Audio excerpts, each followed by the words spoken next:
Welcome to this first video on business KPIs. In this video, I will cover all the KPIs that you should know before starting a business. If you want to get a quick glimpse of what KPIs we will cover, be sure to check all the timestamps in the description box below. If you feel you already understand these KPIs and you want instead to become profitable or grow your business and need more advanced KPIs, be sure to check the description box below as well.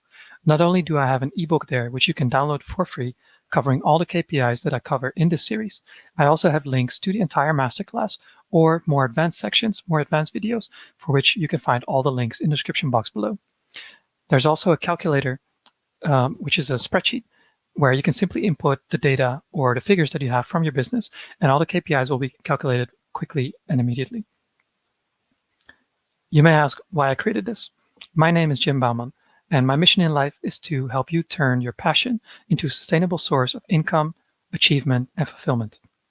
The other day, I was talking with one of my clients who has recently started his own business, and I realized that he doesn't really understand KPIs, how you use them, and how they can help you grow your business.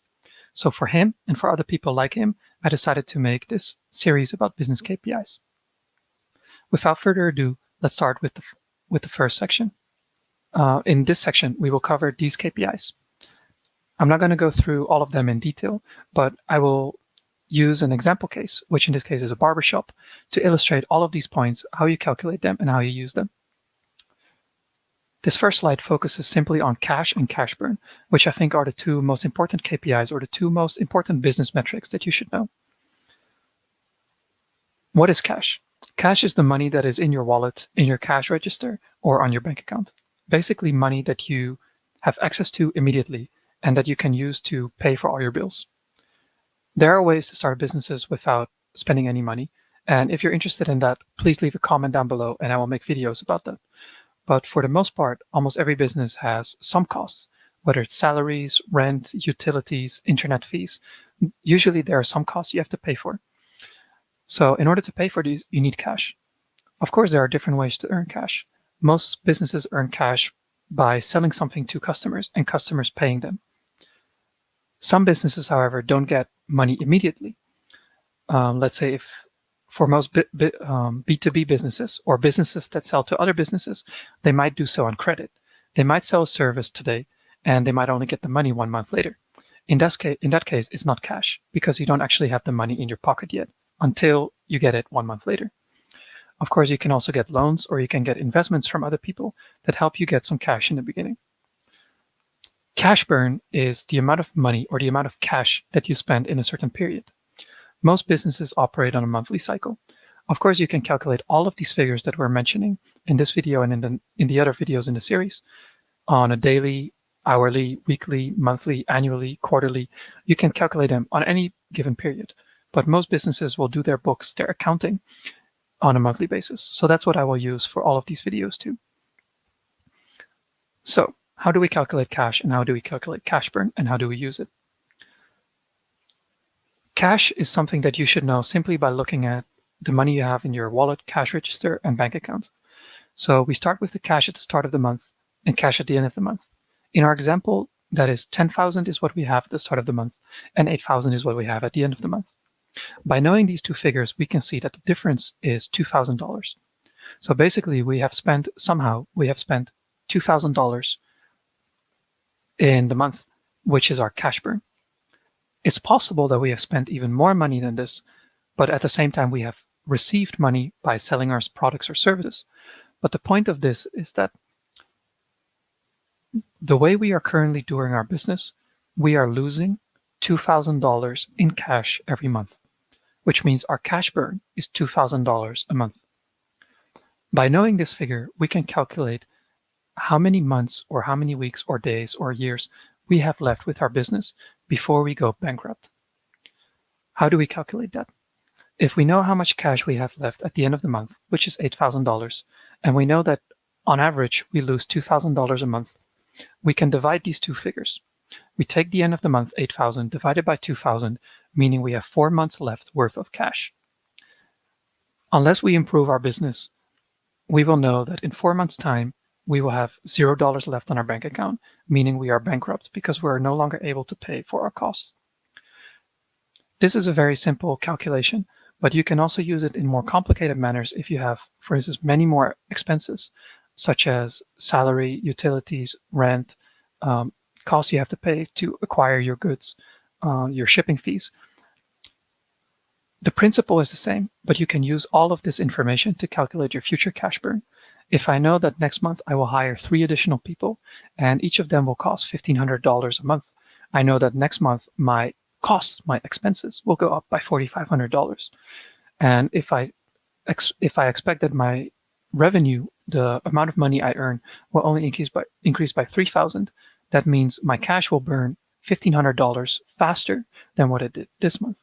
So as you can see, you can use this cash burn to calculate not only what your cash burn from the previous month or what you expect for this month, but even for future months. And this will help you to know how much more money you need to earn, or if you need to get a loan or investments to help sustain your company longer until it becomes profitable. That was a long story about cash and cash burn, but I really want you to understand these two metrics because cash is basically the blood, the heartbeat of your business. Then moving on to the things that a lot of more people are familiar with, which are the price, revenue, cost, and profit. For our example, we will use a barbershop, and we will keep it very simple. The barbershop offers only one service, which is a haircut. The price for the haircut is the same for men and women, which is $30. In this case, we expect in our first month to have 100 customers. So we want to know how much revenue we earn. Revenue is the amount of money that the customers pay to us in a certain period. It is slightly different from cash, as I mentioned before, because if we sell a service or a product right now and the customer pays us right now, cash and revenue is the same. Let's say in the case of the barbershop, we sell to one customer, he pays us $30 for the haircut, and he pays it right now, then the cash and the revenue is $30. But let's take an example where the customer gets our haircut right now, but he only pays us 1 month later. In that case, the revenue is still $30 because we actually earned the money right now, but we don't get paid until next month, which means the cash is zero, even though the revenue is $30. In the case of our barbershop, we expect 100 customers in the first month, so we can calculate how much revenue we get this month, which is the price, the average price, which is $30 times the number of customers, which means 30 times 100 equals $3,000. In order to accommodate, in order to service all these customers, we need to hire one person. So we hire one barber and his salary is $1,500 per month. In this case, we can also calculate the cost of goods sold. What is the cost of goods sold? The cost of goods sold is how much it costs you every time you sell this product or service that you are offering. In the case of our barbershop, the only cost of goods sold we have is the salary of the barber, because we're not offering any extras. For instance, we are not washing their hair. We are not using disposable razors that we have to replace every time we service a customer. We don't use wax. We don't style their hair. So the only cost we have is the salary. In this case, $3,000 revenue minus the salary of the barber, which means $3,000 minus $1,500 equals $1,500 left that we have that we can use for the other costs of the business, such as rent, utilities, taxes, and others. We call this figure the gross profit. So to make it simple, the gross profit is your revenue minus your cost of goods sold. So basically how much you get from customers when they purchase your good or your product or service, and minus the costs you have for fulfilling that product or service. What you have left is your gross profit, but from there you still have to deduct the other expenses. Expenses is another word for costs, so we will use both of them simultaneously or interchangeably. We know that for the barbershop, all the other costs are $1,200. In this case, we can calculate our net profit, which is the $1,500 gross profit minus the $1,200 rent, utilities, taxes, and other costs, leaving us with $300 at the end of the month. This $300 is the amount of profit that the business owner has made. The business owner can decide what to do with that money. Do they want to reinvest into the business? Do they want to use it to increase their expenses?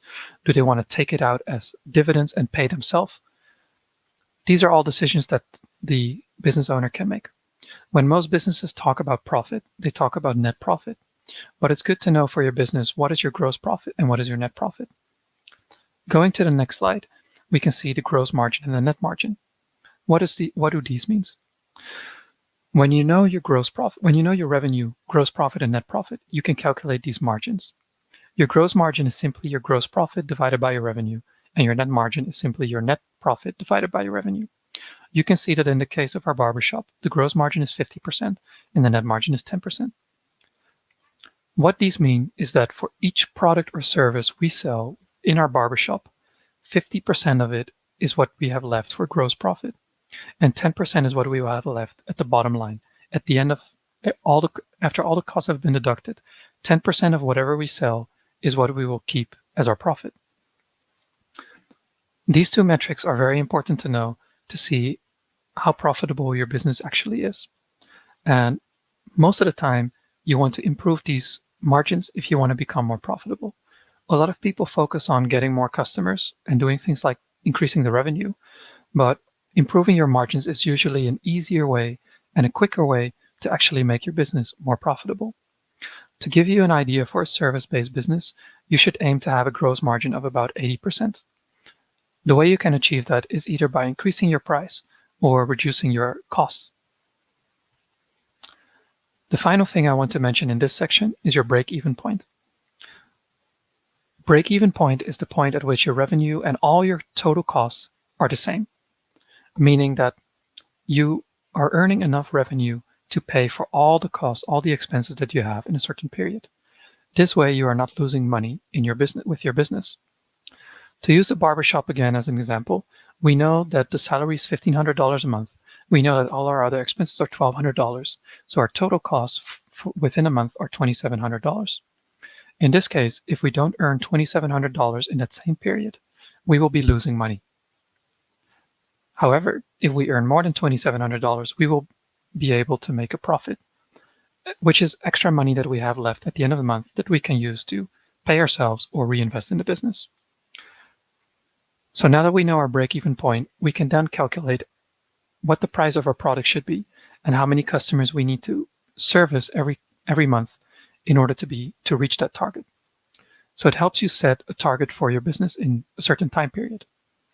Let's assume that the price of a haircut is $100. To reach our break-even point, we need 27 customers because we need a revenue of $2,700 divided by $100 for each haircut, meaning we need to get 27 customers. On the other hand, if the price of our haircut is $50, we need double the number of customers, which is 54, in order to reach the same total revenue. By knowing this break-even point, it helps you know to set your targets, and it helps you know quickly if your business is profitable or not. Thank you for watching this first video on KPIs you should know before starting a business. If you're curious to more advanced KPIs, be sure to check the links down in the description box below. Not only do I have an ebook there that covers all the KPIs we will cover in this series, I also have links to the entire masterclass covering all the KPIs in one sitting, or videos for the next few videos in this series. There's also a calculator, a spreadsheet, down in the description box below. All of the content and all of the resources are free. If you like the content, be sure to like and subscribe to this video and channel, and share it with a friend who you feel can really benefit from this knowledge. If anything was unclear or you feel something was missing, be sure to leave a comment down below, and I will make sure to reply, create more content, and/or create more resources. I hope to see you again in the next video.